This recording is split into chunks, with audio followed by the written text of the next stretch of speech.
Daniel, capítulo 1. Era o 3º ano do reinado de Joaquim em Judá, quando o rei Nabucodonosor da Babilônia declarou guerra a Jerusalém e sitiou a cidade. O Senhor entregou o rei Joaquim de Judá nas mãos dele, com alguns utensílios do templo de Deus. Nabucodonosor levou o rei os utensílios para a casa do tesouro do seu Deus, na terra da Babilônia, a antiga Sinear. O rei ordenou a Aspenaz, chefe de pessoal do palácio, que escolhesse alguns israelitas da família real e da nobreza, jovens que fossem saudáveis e de boa aparência, inteligentes e de boa formação, de potencial para cargos de liderança no governo, gente de elite, e lhes ensinasse a língua e a cultura da Babilônia. O rei ordenou também que servissem a eles o mesmo cardápio do rei. Comiam do bom e do melhor e o mais fino vinho. Depois de 3 anos de treinamento, assumiriam cargos na corte do rei. 4 homens de Judá, Daniel, Ananias, Misael e Azarias, estavam entre os escolhidos. O chefe de pessoal do palácio deu a eles nomes babilônicos. Daniel passou a chamar-se Beltesazar. Ananias foi chamado Sadraque. Misael foi chamado Mesaque. E Azarias foi chamado Abed-nego. Mas Daniel decidiu que não iria ficar impuro com a comida do rei, nem beber o vinho dele. Por isso pediu ao chefe de pessoal do palácio que o autorizasse a não comer do cardápio do rei. Pela graça de Deus, o chefe de pessoal do palácio gostou de Daniel e autorizou, mas o advertiu. Tenho medo que meu senhor, o rei, possa fazer. Foi ele quem determinou esse cardápio. E se perceber que vocês não estão saudáveis como os outros, vai pedir minha cabeça. E então Daniel apelou ao responsável que havia sido designado pelo chefe de pessoal do palácio para cuidar dele, de Ananias, Misael e Azarias. Faça uma experiência conosco por 10 dias. Traga apenas vegetais e água. Depois nos compare com os jovens que se alimentam do cardápio do rei e tome sua decisão. O responsável por eles concordou e os alimentou com vegetais e água durante 10 dias. Ao final dos 10 dias, eles tinham aparência melhor e pareciam mais saudáveis que todos os outros. Assim, o responsável continuou a dispensá-los da comida e da bebida do cardápio do rei e servia-lhes apenas vegetais. Deus deu a esses 4 jovens conhecimento e habilidades em todas as áreas, tanto teórica quanto prática. Além disso, Daniel tinha o dom de interpretar todo tipo de visões e sonhos. Ao final do tempo determinado pelo rei para o treinamento, o chefe de pessoal do palácio os levou para a presença de Nabucodonosor. Quando os entrevistou, o rei os achou muito melhores que todos os outros. Ninguém estava tão bem quanto Daniel, Ananias, Misael e Azarias. E assim eles assumiram suas responsabilidades na corte do rei. Sempre que o rei os consultava sobre qualquer assunto, teórico ou prático, eles se mostravam 10 vezes melhores que todos os magos e encantadores do reino juntos. Daniel continuou no serviço do rei até o 1º ano do reinado do rei Ciro. Daniel, capítulo 2.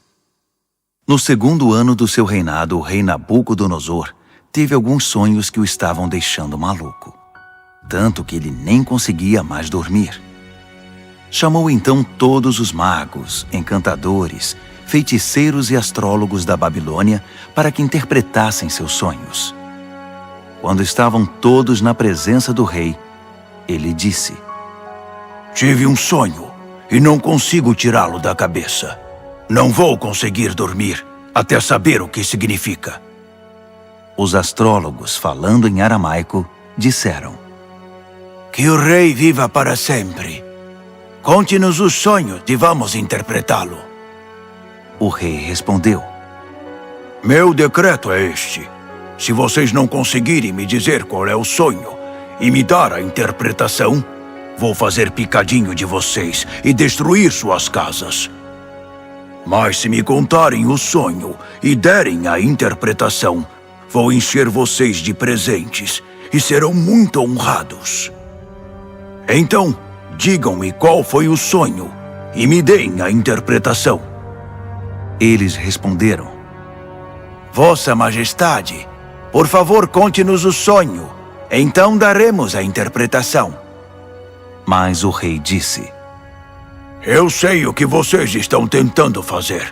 Vocês só querem ganhar tempo. Sabem que estão numa enrascada, e se não conseguirem me contar o sonho, estarão numa fria. Estou até vendo. Vocês vão inventar uma história qualquer e me enrolar até que eu mude de ideia. Nada disso. Primeiro me contem o sonho, e então vou saber se são capazes de me dar a interpretação ou se estão só me enrolando. Os astrólogos responderam: Ninguém em nenhum lugar do mundo pode fazer o que o rei está pedindo. E nenhum rei jamais pediu uma coisa dessas a nenhum mago, encantador ou astrólogo. O que Vossa Majestade está pedindo é impossível, a não ser que algum deus o revele. E os deuses não vivem no meio de gente como nós. A resposta deixou o rei furioso. Ele perdeu a paciência e ordenou que todos os sábios da Babilônia fossem executados. A sentença de morte foi anunciada, e Daniel e seus amigos estavam entre os condenados à morte. Enquanto Arioque, chefe da guarda real, fazia os preparativos para a execução, Daniel sabiamente chamou-o de lado e lhe perguntou o que estava acontecendo. Por que o rei deu uma ordem como essa, tão de repente? Arioque explicou a razão de tudo, e Daniel foi procurar o rei, pedindo um pouco de tempo para que pudesse interpretar o sonho. Daniel foi para casa e contou a seus amigos, Ananias, Misael e Azarias, o que estava acontecendo. Ele pediu que orassem ao Deus dos céus por misericórdia, para solucionar o mistério, e assim poderem escapar da morte. Naquela noite, a solução do mistério foi revelada a Daniel numa visão. Daniel louvou ao Deus dos céus, dizendo: Bendito é o nome de Deus para todo sempre. Deus é sábio e todo-poderoso. Ele muda as estações e conduz a história. Escolhe reis e também os depõe. Ele dá tanto a sabedoria quanto o discernimento. Ele abre as profundezas, revela os segredos, conhece o que há na escuridão. A luz transborda dele. Ó Deus dos meus antepassados, a ti toda a minha gratidão e todo o meu louvor. Tu me tornaste sábio e forte, e agora nos mostraste o que pedimos. Tu resolveste o mistério do rei. Assim Daniel voltou a falar com Arioque, o encarregado da execução.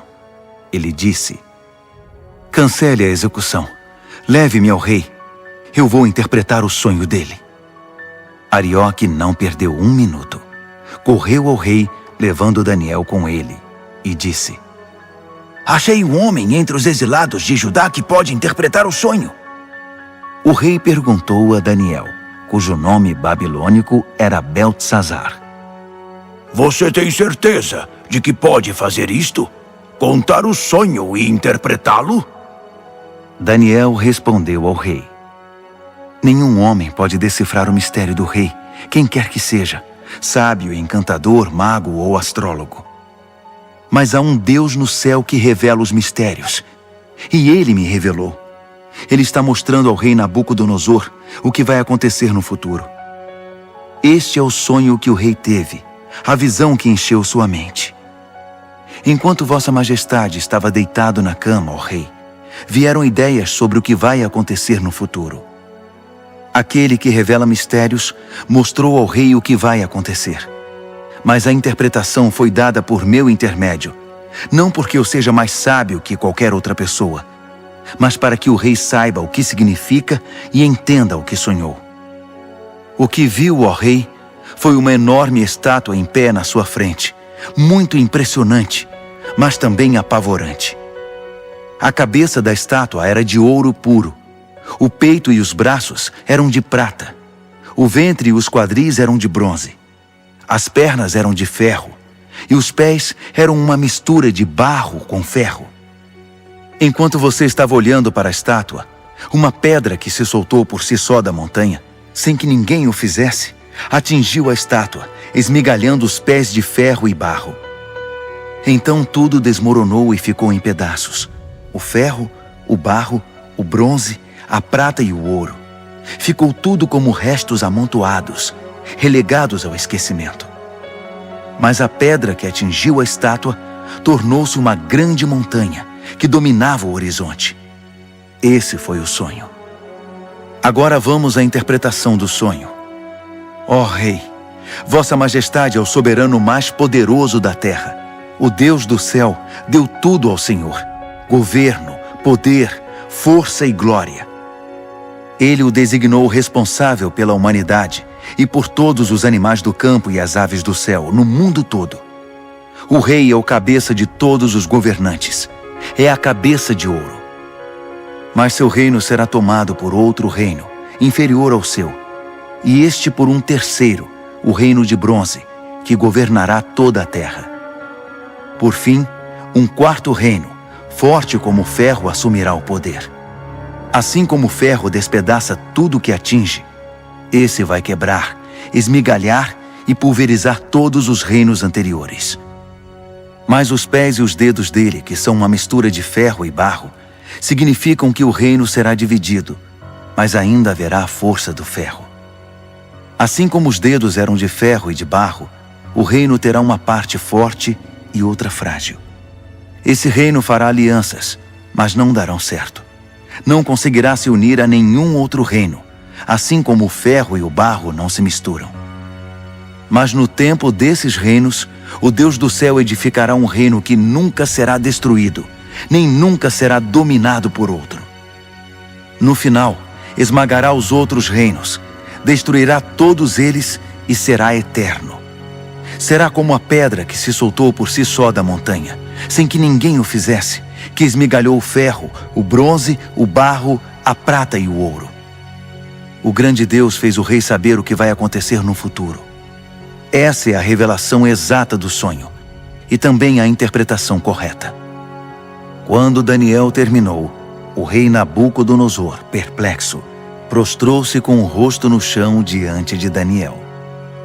Ele ordenou uma oferta de sacrifícios e de incenso em honra a Daniel e declarou: Seu Deus realmente é o Deus de todos os deuses, o Senhor de todos os reis, e Ele revela todos os mistérios. E eu sei, porque você decifrou o mistério. Então o rei promoveu Daniel a um elevado cargo no reino. Encheu-o de presentes e o empossou como governador de toda a província da Babilônia e chefe de todos os sábios da Babilônia. A pedido de Daniel, o rei designou Sadraque, Mesaque e Abednego para postos administrativos em toda a Babilônia, enquanto Daniel permaneceu no palácio real. Daniel, capítulo 3. O rei Nabucodonosor construiu uma estátua de ouro com 27 metros de altura e 2,70 metros de largura. Ele a ergueu na planície de Dura, na província da Babilônia. Em seguida ordenou a todos os líderes importantes da província que comparecessem à cerimônia de dedicação da estátua. Todos vieram para a cerimônia e tomaram seus lugares diante da estátua que Nabucodonosor havia erguido. Um arauto apareceu e proclamou em voz alta: Atenção, todos! Ouçam vocês de todas as raças, cores e crenças! Quando ouvirem o som da trombeta, do pífaro, da cítara, da harpa, do saltério e da flauta dupla, dobrem os joelhos e adorem a estátua de ouro que o rei Nabucodonosor ergueu. E quem não se ajoelhar, não adorar a estátua, não importa quem seja, será lançado imediatamente na fornalha. O som começou a tocar. Todos os instrumentos musicais da Babilônia e gente de todas as raças, cores e crenças dobraram os joelhos e adoraram a estátua de ouro que o rei Nabucodonosor havia erguido. Foi então que os astrólogos da Babilônia se manifestaram e acusaram os judeus. Eles disseram ao rei Nabucodonosor: Que o rei viva para sempre. Vossa Majestade deu ordens severas para que, ao ouvir o som tocar, deveríamos nos ajoelhar e adorar a estátua de ouro, e quem não o fizesse seria jogado na fornalha. Mas os judeus, Sadraque, Mesaque e Abednego, a quem o rei designou cargos elevados na província da Babilônia, ignoraram a ordem, ó rei. Eles não respeitam os nossos deuses e se negam a adorar a estátua de ouro que mandou erguer. Furioso, o rei Nabucodonosor ordenou que Sadraque, Mesaque e Abednego fossem trazidos. E quando eles chegaram, Nabucodonosor perguntou: Sadraque, Mesaque e Abednego, é verdade que vocês não respeitam meus deuses e se negam a adorar a estátua de ouro que mandei erguer? Vou dar a vocês uma segunda chance, mas a partir de agora, quando o som começar a tocar, vocês devem se ajoelhar e adorar a estátua. E se não o fizerem, serão jogados numa fornalha e ponto final. E que Deus vai livrá-los de mim? Sadraque, Mesaque e Abednego responderam: Sua ameaça não nos assusta. Se nos jogar na fornalha, o Deus que servimos pode nos salvar, não só da fornalha, como de qualquer outra coisa. E mesmo que ele não o faça, não importa, ó rei. Ainda assim, não vamos servir aos seus deuses, nem adorar a estátua de ouro que mandou erguer. Nabucodonosor estava prestes a explodir de tanta raiva. Imediatamente ordenou que a fornalha fosse aquecida 7 vezes mais que o normal e que alguns homens fortes do seu exército os amarrassem e os jogassem na fornalha. Sadraque, Mesaque e Abednego, com os pés e mãos amarrados e vestidos em suas roupas, foram jogados na fornalha extremamente quente. Por causa da ordem do rei, a fornalha estava tão quente que só as chamas foram suficientes para matar os homens que carregaram Sadraque, Mesaque e Abednego. E eles acabaram caindo fornalha dentro. De repente, o rei Nabucodonosor levantou-se num salto e perguntou: Não jogamos 3 homens com os pés e as mãos amarrados? Responderam os homens. Isso mesmo, senhor! Exclamou o rei. Vejam! Estou vendo 4 homens andando para lá e para cá no fogo, e eles estão bem. E o 4º homem parece um filho dos deuses. Não é possível. Nabucodonosor foi até a entrada da fornalha ardente e chamou: Sadraque, Mesaque e Abednego, servos do Deus Altíssimo, saiam, venham para cá. E Sadraque, Mesaque e Abednego saíram do meio do fogo. Todos os líderes do governo e os conselheiros do rei se reuniram para examiná-los e viram que o fogo não havia causado nenhum arranhão nos 3, nem um fio de cabelo queimado, nem cheiro de fumaça na roupa deles.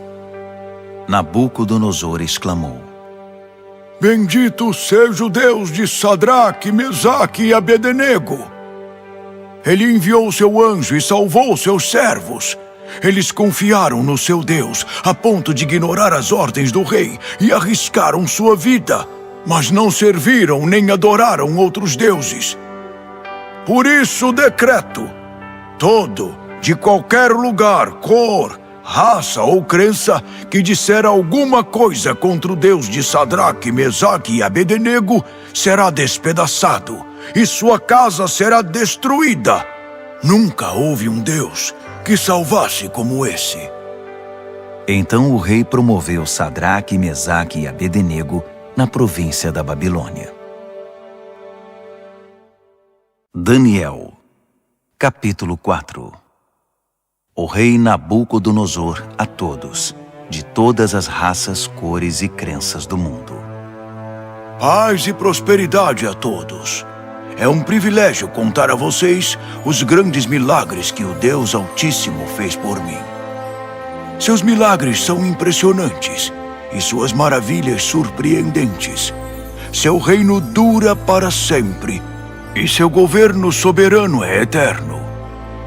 Eu, Nabucodonosor, vivia tranquilo no meu palácio, mas tive um sonho, quase um pesadelo, que me deixou abalado. Mandei buscar todos os sábios da Babilônia para que interpretassem o sonho. Quando todos estavam reunidos, magos, encantadores, astrólogos e adivinhos, contei-lhes o sonho, mas ninguém conseguiu dizer o significado. Mas veio Daniel, um homem cheio do Espírito Santo divino, e contei a ele o sonho. O seu nome babilônico é Beltesazar, assim chamado em homenagem ao meu Deus. Beltesazar, eu disse, chefe dos magos, sei que você é um homem cheio do Espírito Santo divino e que não há mistério que você não consiga desvendar. Ouça este sonho que eu tive e interprete-o para mim.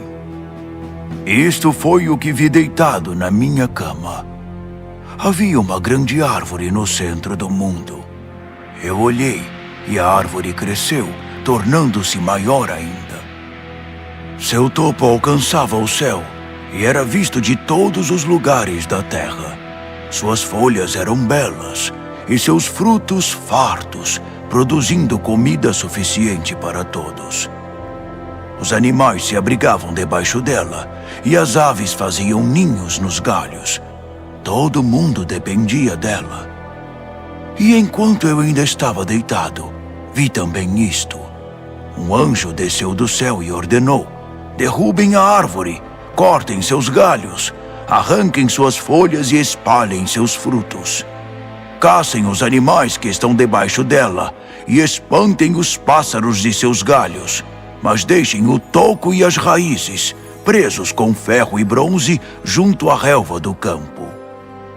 Deixem que ele seja molhado pelo orvalho do céu e se alimente de capim com os animais. Que ele perca a mente humana e seja como um animal, e assim seja até que se passe 7 tempos. Os anjos anunciam esse decreto, as santas sentinelas trazem essa sentença, para que todos que vivem saibam que o Deus Altíssimo tem domínio sobre os reinos dos homens. Ele conduz tudo conforme seu querer, e de gente simples faz poderosos. Isso é o que eu, rei Nabucodonosor, sonhei. Beltesazar, agora é sua vez de interpretar o sonho para mim. Ninguém entre os sábios da Babilônia conseguiu ver sentido algum nele, mas tenho certeza de que você pode interpretá-lo, pois é cheio do Espírito Santo divino. Daniel, Beltesazar, ficou tão apavorado por um momento que nem conseguia falar. Disse o rei: Beltesazar, fique calmo. Não deixe que o sonho e a interpretação o assustem. Disse Beltesazar: meu senhor, gostaria que esse sonho fosse sobre seus inimigos e a interpretação para seus adversários. A árvore que você viu e que cresceu e ficou tão alta que o topo alcançava o céu, visível dos 4 cantos da terra. A árvore de folhagem viçosa e fartos frutos, suficiente para todos. A árvore sob a qual os animais buscavam refúgio e na qual as aves faziam seus ninhos. É o Senhor, ó Rei. Vossa Majestade é a árvore. Você cresceu e ficou forte. Sua Majestade atinge o céu e seu governo se estende aos 4 cantos da terra. E os anjos que desciam do céu proclamando: derrubem a árvore, destruam-na, mas deixem o toco e suas raízes na terra, presos com ferro e bronze junto à relva do campo. Deixem que ele seja molhado pelo orvalho do céu e que se alimente de grama com os animais durante 7 tempos. Isso, ó Rei, também se refere ao Senhor. Significa que o Deus Altíssimo proclamou uma sentença contra o rei. Será tirado do convívio dos homens e viverá com os animais. Se alimentará de capim como os bois e se molhará com o orvalho do céu. Isso durará 7 tempos, e o Senhor aprenderá que o Deus Altíssimo tem o domínio dos reinos dos homens e conduz tudo conforme seu querer. A parte sobre o toco da árvore e suas raízes que são deixados, significa que seu reino ainda será devolvido, depois que o Senhor reconhecer que é Deus quem tem domínio sobre tudo. Portanto, ó rei, aceite meu conselho. Abandone seus pecados e comece a viver diferentemente.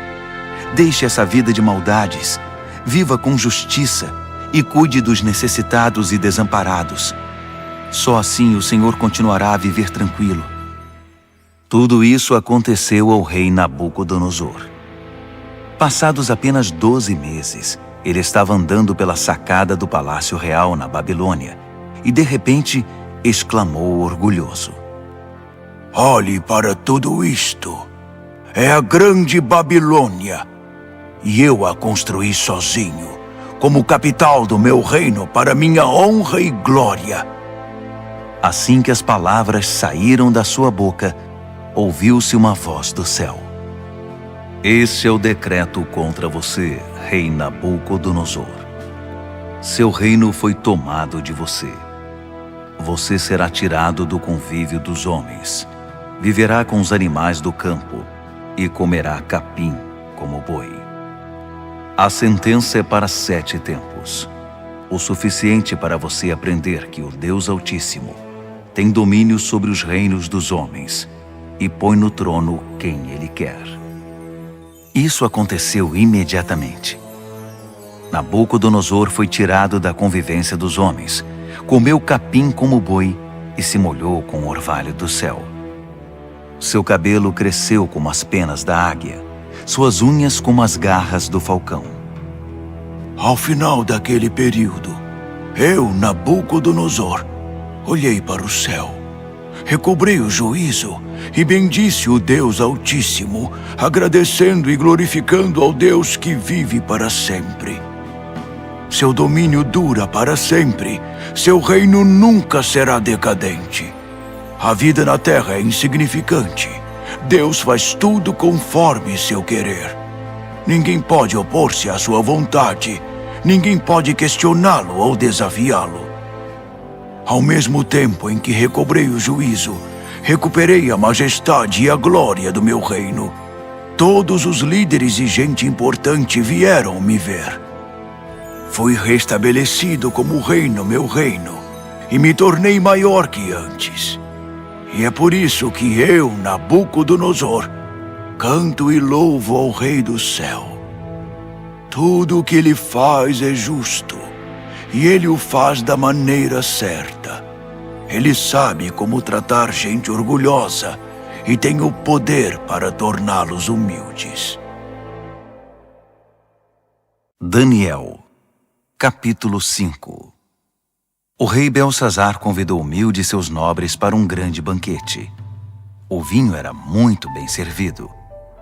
Então Belsazar, que já estava alto por causa do vinho, ordenou que as taças de ouro e prata que seu pai Nabucodonosor havia tomado do templo de Deus em Jerusalém fossem trazidas para que ele, seus nobres, suas mulheres e concubinas pudessem beber nelas. Quando as taças de ouro e prata foram trazidas, o rei, os nobres e aquelas mulheres começaram a usá-las. Beberam seu vinho e, já bêbados, louvaram seus deuses de ouro, prata, bronze, ferro, madeira e pedra. Naquele exato momento, os dedos de uma mão humana apareceram e começaram a escrever na parede rebocada do palácio, na parte mais iluminada. Quando o rei viu a mão escrevendo na parede, ficou pálido, muito assustado. Suas pernas ficaram bambas, tremiam sem parar, e os joelhos batiam um no outro. Ele gritou para que chamassem os encantadores, os astrólogos e os adivinhos, e prometeu: Quem conseguir ler esta escrita na parede e me disser o que significa, será famoso e rico. Ganhará um manto de púrpura e uma bela corrente de ouro, e será o terceiro mais importante do reino. Todos tentaram, mas ninguém conseguiu enxergar um sentido nas palavras escritas na parede. Ninguém conseguia entender o que estava escrito, muito menos interpretá-lo. Então o rei ficou apavorado, pálido, em completo estado de choque. Os nobres também estavam em pânico. A rainha soube que o rei e os nobres estavam em estado de choque e veio ao salão do banquete. Ela disse: "Que o rei viva para sempre. Não se assustem, não fiquem aí sentados pálidos desse jeito. Há um homem no reino que é cheio do Espírito Santo divino. Durante o reinado do seu pai, ele ficou conhecido pelo seu brilho intelectual e por sua sabedoria espiritual. Ele era tão capaz que seu pai, o rei Nabucodonosor, fez dele o chefe de todos os magos, encantadores, adivinhos e astrólogos. Não havia ninguém como ele. Ele conseguia fazer qualquer coisa: interpretar sonhos, decifrar mistérios, explicar enigmas. Seu nome é Daniel, mas o rei mudou o nome dele para Beltesazar. Mande chamar Daniel. Ele vai ler o que está escrito aí." Assim Daniel foi chamado. O rei perguntou: "Você é Daniel, que foi um dos exilados que meu pai trouxe de Judá? Já ouvi falar que você é cheio do Espírito Santo, tem uma mente brilhante e é incrivelmente sábio. Os sábios e encantadores foram trazidos aqui para ler esta escrita na parede e interpretá-la, mas nenhum deles conseguiu ler nada. Mas ouvi dizer que você interpreta sonhos e decifra mistérios. Então, se você conseguir ler e interpretar, será um homem famoso e rico. Ganhará o manto de púrpura e uma bela corrente de ouro, e será o terceiro mais importante do reino." Daniel respondeu ao rei: "Pode ficar com os presentes ou dá-los a outra pessoa. Mas vou ler a escrita para o rei e interpretar seu significado.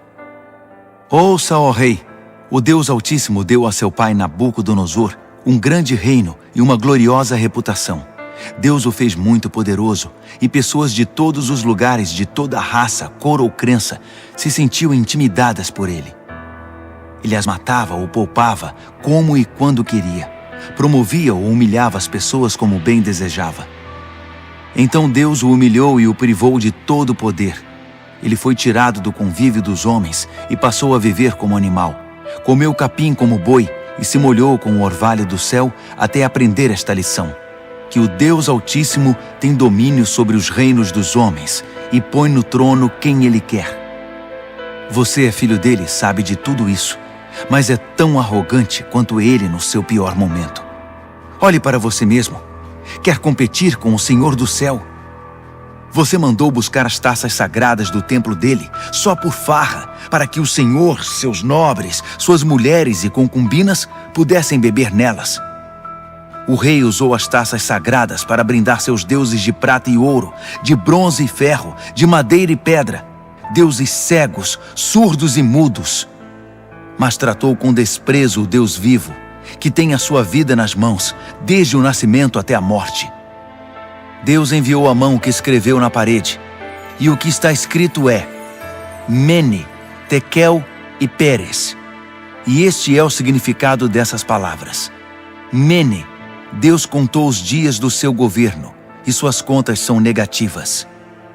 Tekel, você foi pesado na balança e está em falta. Peres, seu reino foi dividido e entregue aos medos e persas. Beltesazar fez o que havia prometido. Vestiu o manto de púrpura em Daniel, colocou uma bela corrente de ouro em seu pescoço e o promoveu a terceiro mais importante do reino. Naquela mesma noite, o rei Beltesazar da Babilônia foi morto. Dario, o Medo, tinha 62 anos quando o sucedeu como rei. Daniel, capítulo 6. Dario reorganizou seu reino. Ele designou 120 governadores para administrar todas as províncias do reino. Sobre eles havia 3 ministros, e um deles era Daniel. Os governadores se dirigiam aos ministros, que tinham a responsabilidade de manter tudo em ordem. Mas Daniel era cheio de vitalidade e tinha uma inteligência tão superior aos outros ministros e governadores que o rei decidiu designá-lo responsável por todo o reino. Os ministros e governadores se reuniram para ver se descobriam algum ponto fraco de Daniel que pudesse usar contra ele, mas não conseguiram nada. Ele era exemplar e absolutamente confiável. Não conseguiram achar nenhuma evidência de negligência ou má conduta. Após inúmeras tentativas, desistiram e disseram: Nunca vamos descobrir nada contra esse Daniel, a não ser que inventemos alguma acusação e tramemos algo contra ele. Assim, os ministros e governadores tramaram contra ele e foram ao rei dizer: Rei Dario, que viva para sempre! Nós, ministros, governadores e todos os principais oficiais, nos reunimos e concordamos em que o rei deveria promulgar o seguinte decreto: durante os próximos 30 dias, ninguém deve orar a nenhum outro deus ou homem exceto ao rei. Qualquer um que desobedecer será lançado na cova dos leões. Promulgue esse decreto ao rei e assine-o para que seja revogável, com inscrição em pedra, conforme todas as leis dos medos e dos persas. E o rei Dario assinou o decreto. Daniel soube que esse decreto havia sido promulgado, mas continuou a orar como sempre fazia. Sua casa tinha janelas no andar de cima, voltadas para Jerusalém. 3 vezes ao dia, ele se ajoelhava ali em oração, agradecendo e louvando a Deus. Os conspiradores vieram e o viram orando, pedindo a ajuda de Deus. Imediatamente foram ao rei e o lembraram do decreto. O rei não assinou uma lei proibindo qualquer pessoa de orar a qualquer deus ou homem, exceto ao rei durante 30 dias? E qualquer pessoa que fosse apanhada fazendo isso seria jogada na cova dos leões? O rei confirmou. Com certeza, como inscrição em pedra, conforme todas as leis dos medos e dos persas. Então eles disseram: Daniel é um dos exilados judeus. Ignora sua ordem e desafia sua lei. Ele ora 3 vezes ao dia. O rei ficou desconcertado e tentou de todas as formas livrar Daniel da complicação em que o havia colocado. Ele pensou nisso o dia todo. Mas os conspiradores voltaram. Lembre-se, ó rei, é uma lei conforme todas as leis dos medos e dos persas. Irrevogável. O rei cedeu e ordenou que Daniel fosse trazido e jogado na cova dos leões. Mas ele disse a Daniel: Seu Deus, a quem você é tão leal, vai livrar você desta situação. Uma pedra foi colocada sobre a entrada da cova. O rei selou a pedra com seu anel e com os anéis de todos os seus nobres, porque não podia ser revogado. O rei voltou para o palácio, mas não comeu nem conseguiu dormir. Passou a noite preocupado. Ao romper do dia, ele se levantou e foi depressa à cova dos leões. Quando chegou perto, chamou o aflito: Daniel, servo do Deus Altíssimo! Será que seu Deus, a quem você serve tão fielmente, livrou você dos leões? Daniel respondeu: Que o rei viva para sempre! Meu Deus enviou seu anjo que fechou a boca dos leões para que não me fizessem nenhum mal. Fui considerado inocente diante de Deus e também diante do Senhor, ó rei, pois não fiz mal algum ao Senhor. Quando o rei ouviu essas palavras, ficou muito feliz. Ele ordenou que Daniel fosse retirado da cova. Depois que ele saiu, verificou-se que não havia nenhum arranhão sequer. Ele havia confiado em seu Deus. Então o rei ordenou que os conselheiros que tinham conspirado contra Daniel fossem jogados na cova dos leões, com suas mulheres e filhos. Antes mesmo de chegar ao fundo da cova, os leões já os agarraram e os despedaçaram. O rei Dario divulgou esta proclamação a todos na terra, de qualquer raça, cor e crença. A paz esteja com vocês. Muita paz. Decreto que o Deus de Daniel seja adorado e temido em todo o meu reino. Ele é o Deus vivo e permanece para sempre. Seu reino nunca é destruído. Seu governo continua eternamente. Ele é o Salvador e o Redentor. Ele realiza milagres impressionantes nos céus e na terra. Ele livrou Daniel do poder dos leões.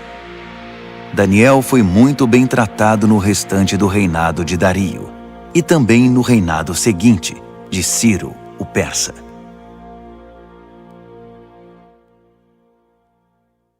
Daniel, capítulo 7. No primeiro ano do rei Belsazar da Babilônia, Daniel teve um sonho. O que ele viu enquanto dormia o apavorou. Um verdadeiro pesadelo. E ele escreveu seu sonho. No meu sonho, naquela noite, vi os 4 ventos dos céus soprando e formando uma grande tempestade no mar. 4 animais enormes, diferentes uns dos outros, subiam do mar. O primeiro animal parecia um leão, mas tinha asas de águia. Enquanto eu observava, suas asas foram arrancadas. Ele foi levantado e ficou de pé como um homem. Em seguida, deram-lhe um coração humano. Depois vi um segundo animal, que parecia um urso. Ele se levantou, segurando 3 costelas nas mandíbulas, e recebeu esta ordem: ataque, devore tudo, encha a barriga. Em seguida vi outro animal. Parecia um leopardo. Tinha 4 asas como de pássaro nas costas. Esse animal tinha 4 cabeças e recebeu autoridade para governar. Depois disso, um 4º animal apareceu no meu sonho. Esse era apavorante, medonho. Tinha enormes dentes de ferro, triturava e devorava suas vítimas. Qualquer coisa que sobrava no chão, ele pisava e esmagava. Era diferente dos outros animais, um verdadeiro monstro.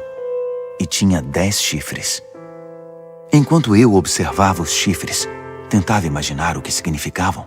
Nasceu nele outro chifre, mas este era pequeno. 3 dos chifres que já tinha foram arrancados para dar lugar a ele. Havia olhos humanos no pequeno chifre e uma boca grande que falava com arrogância. Enquanto eu observava tudo isso, tronos foram estabelecidos e um ancião tomou seu lugar. Suas roupas eram brancas como a neve, o cabelo alvo como a lã. Seu trono estava envolto em chamas, as rodas brilhavam intensamente. Um rio de fogo jorrava do trono. Milhares de milhares o serviam, milhões o atendiam. Pediu-se silêncio no tribunal e os livros foram abertos. Continuei observando.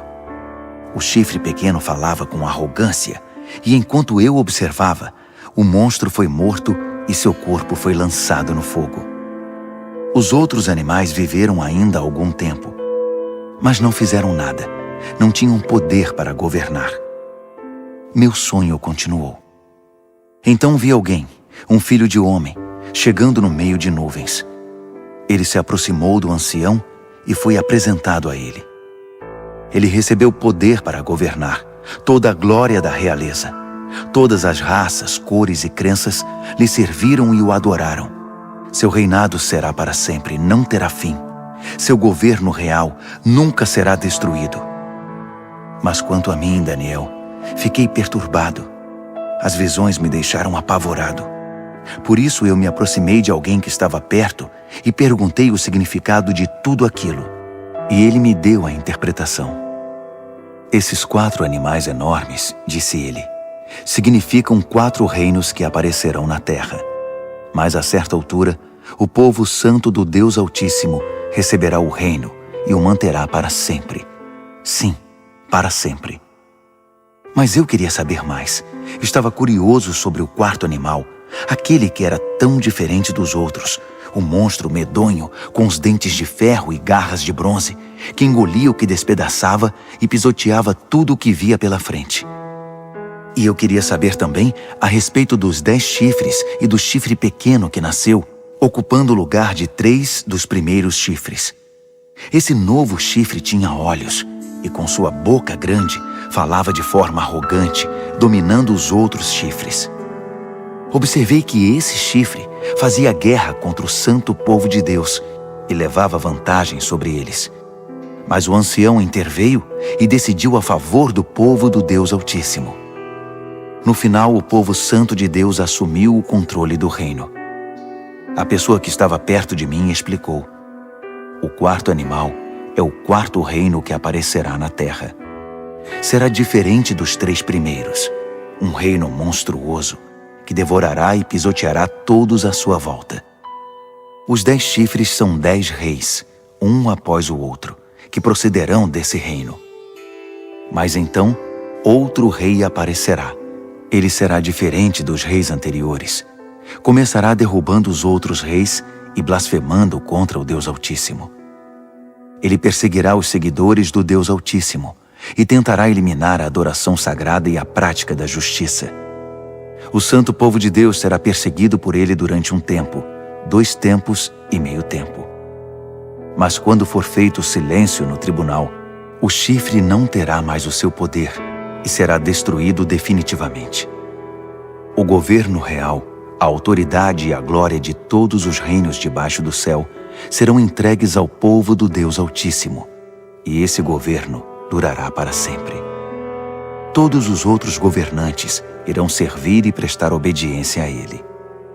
O sonho acabou assim, e eu, Daniel, continuei chocado, como alguém que tinha acabado de ver um fantasma, mas guardei tudo para mim. Daniel, capítulo 8. No 3º ano do reinado de Belsazar, eu, Daniel, tive outra visão. Era a 2ª visão. Nessa visão, eu me vi em Suzã, a capital da província de Elão, diante do canal Ulai. Ao olhar em volta, fiquei surpreso de ver um carneiro diante de mim. O carneiro tinha 2 chifres enormes, um maior que o outro, mas o chifre maior foi o último a aparecer. Fiquei observando enquanto o carneiro avançava, primeiro para o oeste, depois para o norte e então para o sul. Nenhum animal conseguia enfrentá-lo. Ele fazia o que queria e, todo arrogante, posava de rei dos animais. Enquanto eu observava, tentando entender o significado de tudo aquilo, vi também um bode, que tinha um enorme chifre no meio da testa. Ele vinha do oeste e percorreu toda a terra, sem tocar o solo uma única vez. O bode aproximou-se do carneiro de 2 chifres que eu tinha visto antes diante do canal e o atacou ferozmente. Observei enquanto ele, louco de raiva, atacava o carneiro. A violência era tanta que ele lhe quebrou os 2 chifres. O carneiro não conseguiu resistir. O bode o derrubou e o pisoteou. Nada pôde salvar o carneiro. Então o bode tornou-se cada vez mais arrogante, e no auge do poder, seu chifre imenso se quebrou, e 4 outros chifres enormes surgiram no lugar, apontando para o norte, o sul, o leste e o oeste. De um desses grandes chifres surgiu outro chifre pequeno, mas o seu poder cresceu até atingir o sul e o leste, e a querida terra prometida. Cresceu tanto que atingiu as estrelas, o exército celestial, e lançou algumas delas na terra e as pisoteou. Ele ousou até desafiar o poder de Deus, o príncipe do exército celestial. Ele acabou com a adoração diária e profanou o santuário. Como castigo pelos seus pecados, o santo povo de Deus também foi atacado por ele. O chifre desprezou a verdade de Deus. Extremamente arrogante, dominou tudo o que via pela frente. Naquele momento ouvi 2 anjos conversando. O primeiro perguntou: quanto tempo vai durar isso? Sem adoração diária, esse castigo devastador pelo pecado? E o povo de Deus e o santuário vão continuar sendo desprezados e pisoteados? O outro respondeu: um período de 2.300 tardes e manhãs. Então, o santuário será restaurado. Enquanto eu, Daniel, estava tentando encontrar um sentido no que via, uma figura humana apareceu diante de mim. Ouvi uma voz de homem que vinha do canal de Ulai e chamava: Gabriel, diga a este homem o que está acontecendo. Explique a visão a ele. Ele veio até mim, mas quando se aproximou, fiquei aterrorizado e me prostrei com o rosto em terra. Ele disse: Entenda que esta visão diz respeito ao final dos tempos. Assim que ele falou, eu desmaiei, com o rosto no chão. Mas ele me despertou e me levantou. Ele continuou: vou contar a você o que vai acontecer nos dias de juízo, pois haverá um fim para tudo isso.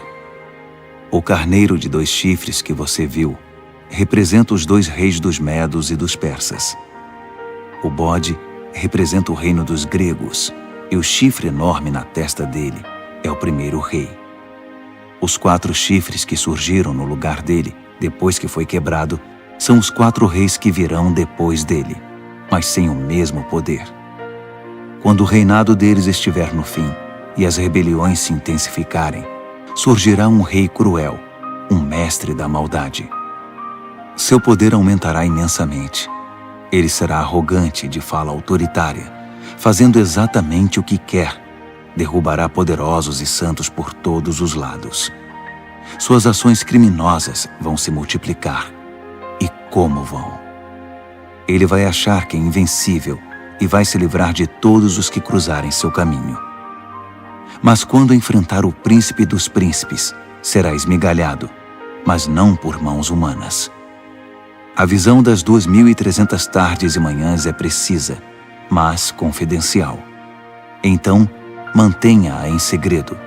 Refere-se ao futuro distante. Eu, Daniel, acabado, esgotado por alguns dias, finalmente encontrei forças para voltar ao trabalho e tratar dos negócios do rei. Mas continuei apavorado com a visão, pois não conseguia entender coisa alguma. Daniel, capítulo 9. Dario, filho de Xerxes, da linhagem dos Medos, tornou-se rei da Babilônia. No primeiro ano do seu reinado, eu, Daniel, meditava nas Escrituras, e de acordo com a mensagem do Eterno ao profeta Jeremias, Jerusalém teria de ficar em ruínas durante 70 anos. Recorri ao Senhor Deus em busca de uma resposta. Orava com dedicação e sinceridade, jejuava, vestia pano de saco e me ajoelhava nas cinzas. Derramei meu coração e abri minha alma para o Eterno, meu Deus. Ó Senhor, grande e soberano Deus, Tu nunca falhas em cumprir a Tua aliança. Nunca desistes daqueles que Te amam e obedecem ao que ordenas. Mas nós pecamos de todas as formas possíveis. Cometemos pecados terríveis, fomos rebeldes, enganamos e pegamos atalhos para fugir dos Teus caminhos. Fizemo-nos de surdos diante dos Teus servos, os profetas, que pregaram Tua mensagem aos nossos reis e líderes, aos nossos pais e a todo o povo da terra. Tu fizeste tudo certo, Senhor, mas tudo o que temos a apresentar é culpa e vergonha, todos nós, o povo de Judá, os cidadãos de Jerusalém, Israel no exílio e em todos os lugares por onde fomos espalhados, por ter Te traído. Ah, sim, fomos envergonhados publicamente, todos nós, nossos reis, líderes, pais, diante do mundo. Mas foi bem merecido, por causa do nosso pecado. A Tua compaixão é nossa única esperança, ó Senhor, o nosso Deus, porque na nossa rebeldia abrimos mão dos nossos direitos. Não prestamos atenção em Ti quando nos disseste como deveríamos viver, nem obedecemos ao ensinamento proclamado por Teus servos, os profetas. Todos nós em Israel optamos por Te ignorar. Desprezamos Tuas instruções para fazer apenas o que era do nosso agrado. E agora estamos pagando por isso. A maldição expressa claramente na revelação feita a Moisés, servo de Deus, agora está fazendo efeito entre nós. É o salário do nosso pecado contra Ti. Fizeste a nossos governantes o que prometeste fazer. Trouxeste desgraça sobre nós em Jerusalém, a pior já registrada. E como estava escrito na revelação de Deus a Moisés, a catástrofe foi total. Nada foi poupado. Nós nos mostramos obstinados no nosso pecado, sem nunca considerar Tuas orientações, ignorando Tuas advertências. Assim, com razão, deixaste que a desgraça viesse sobre nós com tudo. Tu, ó Eterno, tens todo o direito de fazer isso, pois nós te ignoramos de maneira persistente, com muita culpa no cartório. Ó Senhor, Tu és nosso Deus, pois livraste teu povo da terra do Egito numa grande demonstração de poder. O povo ainda fala nisso. Confessamos que pecamos, que vivemos uma vida de maldades. Como sempre tens agido, consertando as coisas e endireitando as pessoas. Por favor, afasta tua grande ira contra Jerusalém, que é a tua cidade, teu santo monte. Sabemos que foi por culpa nossa que isso aconteceu. Tudo por causa do nosso pecado e do pecado de nossos pais. E agora estamos envergonhados diante de todos. Somos motivo de zombaria na nossa vizinhança. Por isso, ouve, ó Deus, esta oração sincera do teu servo. Tem misericórdia do teu santuário arruinado. Age de acordo com o que és, não segundo o que somos. Atende nossa oração, ó Deus. Abre os olhos e observa a nossa cidade arruinada, a cidade chamada pelo teu nome. Sabemos que não merecemos tua atenção.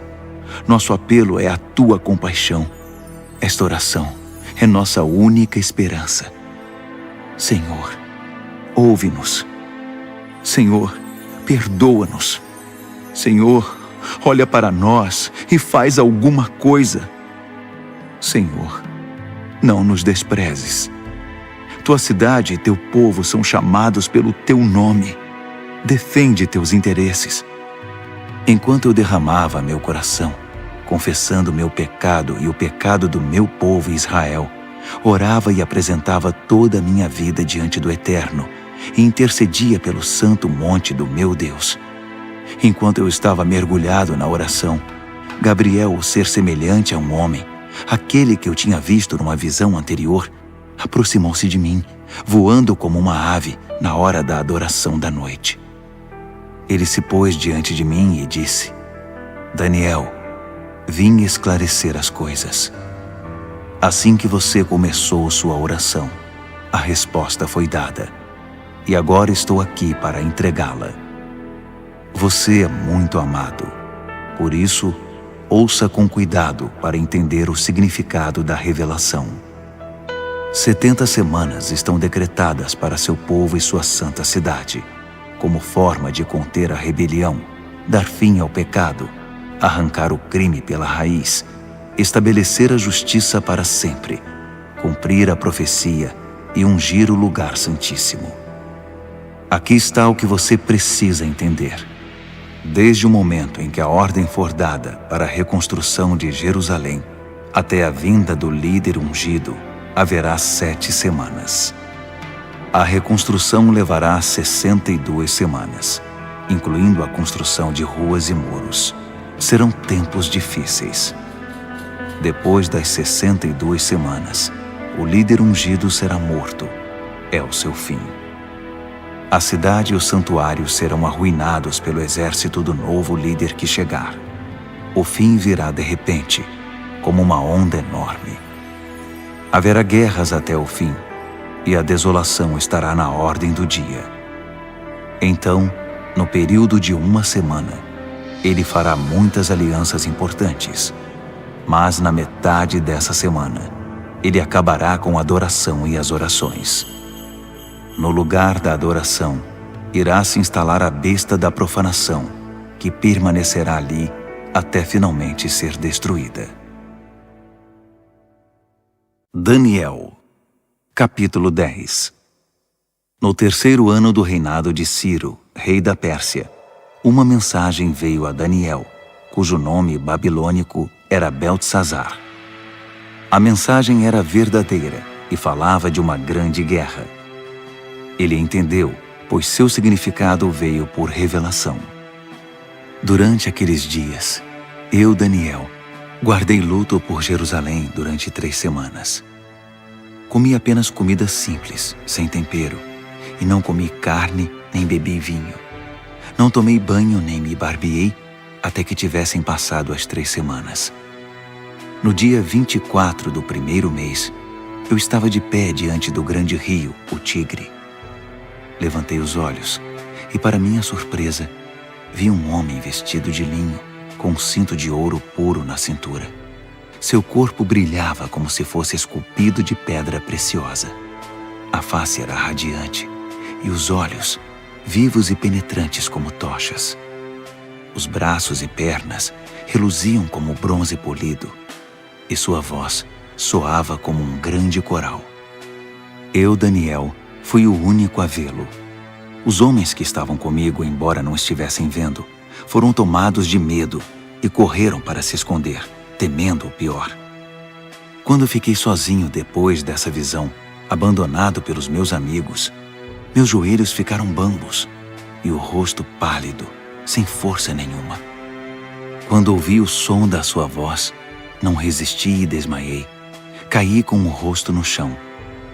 Mas uma mão me tocou e me pôs sobre as mãos e os joelhos. Daniel, ele disse, homem de valor, Deus ama você demais. Levante-se e preste muita atenção à minha mensagem. Fui enviado para falar dela a você. Quando ele disse isso, eu me levantei, mas não conseguia parar de tremer. Fique tranquilo, ele continuou. Não tenha medo.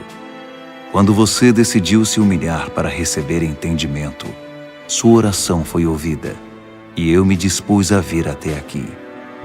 Mas fui impedido pelo anjo, que é o príncipe do reino da Pérsia, e isso me atrasou por 3 semanas.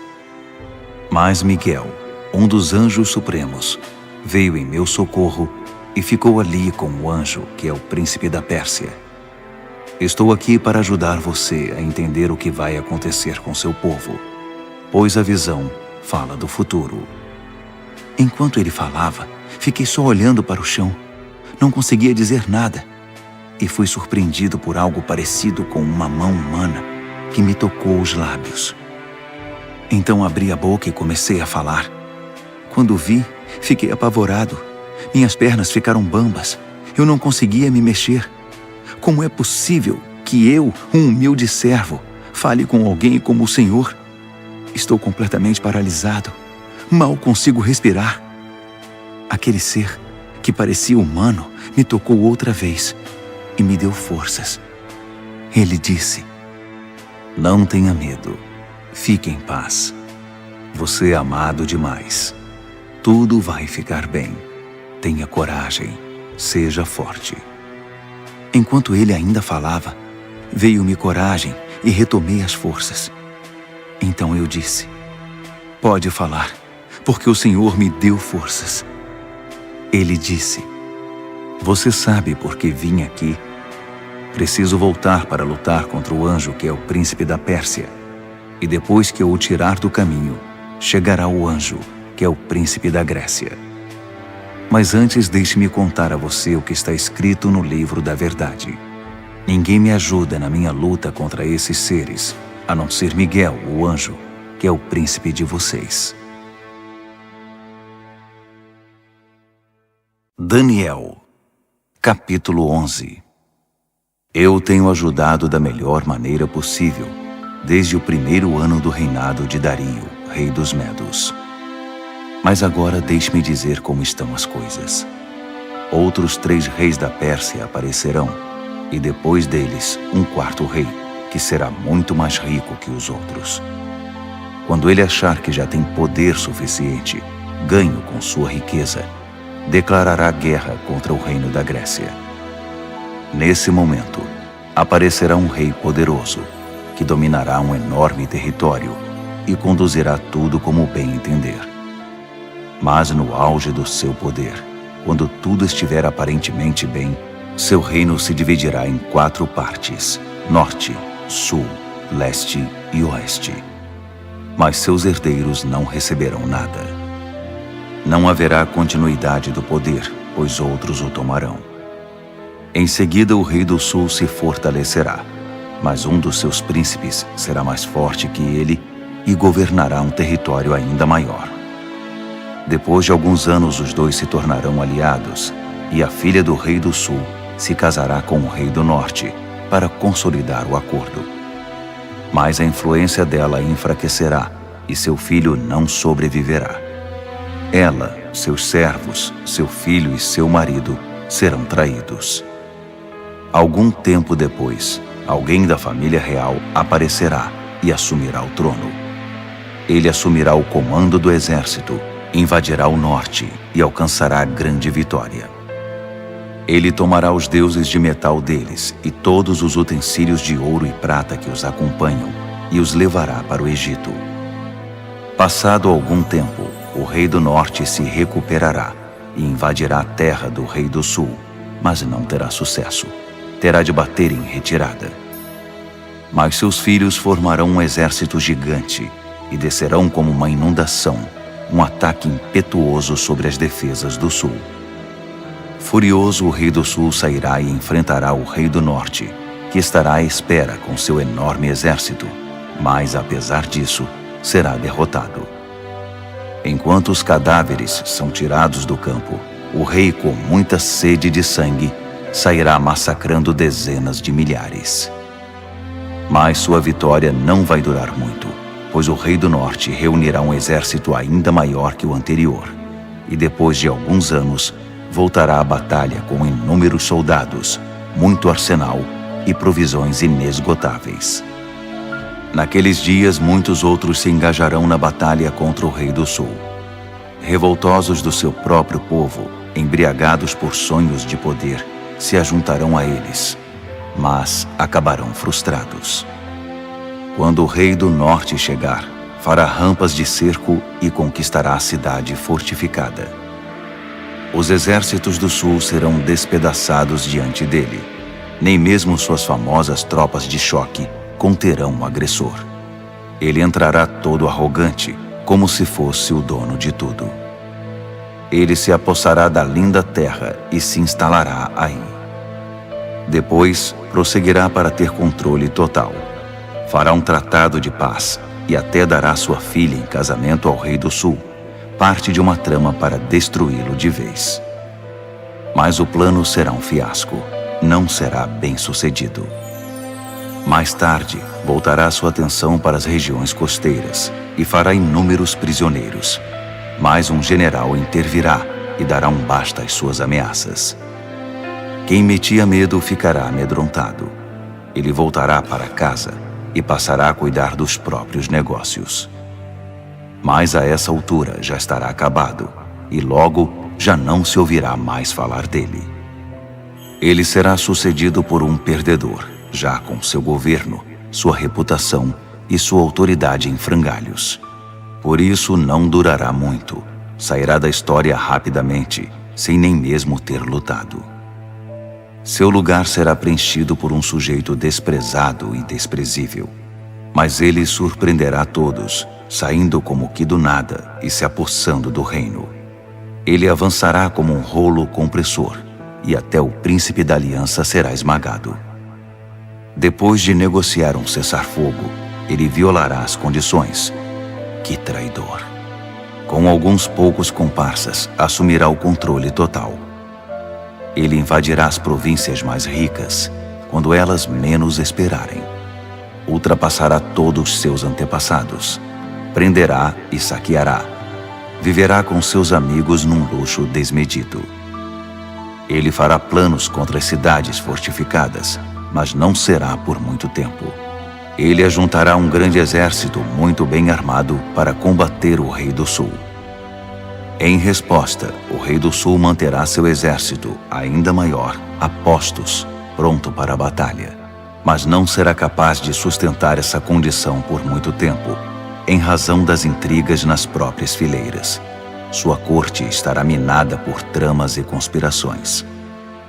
Assim seu exército será esmagado e o campo de batalha ficará coberto de cadáveres.